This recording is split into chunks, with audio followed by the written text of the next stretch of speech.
आई बाबा, तुम्ही नका ना भांडू. प्रत्येक प्रॉब्लेम भांडूनच सॉल्व्ह होतो का हो? दिवसा रात्री कधीही बघा, घरात नुसती भांडण. कधी कधी असं वाटतं की आपण ह्या घरात का आलोय जन्माला. हे बघा, मला खूप कंटाळा आलाय तुमच्या अशा वागण्याचा. ना धड खेळायला जावंसं वाटत, ना धड अभ्यास करावासं वाटत. एक दिवस शाळेला सुट्टी मिळाली तर म्हटलं थोडा आराम करावा, तर झालं सकाळी सकाळी तुमचं सुरू.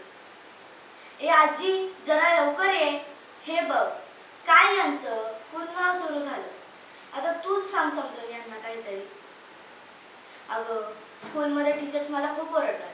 म्हणतात लक्ष नाहीये तुझ्या क्लासमध्ये. दिवसा रात्री ह्यांचं भांडण ऐकून कसं बरं लक्ष लागणार अभ्यासात. आजी, तुझे आणि आजोबाचं सुद्धा भांडण व्हायचं का गं? आणि माझे बाबा सुद्धा तुमचं भांडण सोडवायला यायचे का? काय सांगतेस? वाव, किती छान. तुम्ही कधीच भांडला नाही.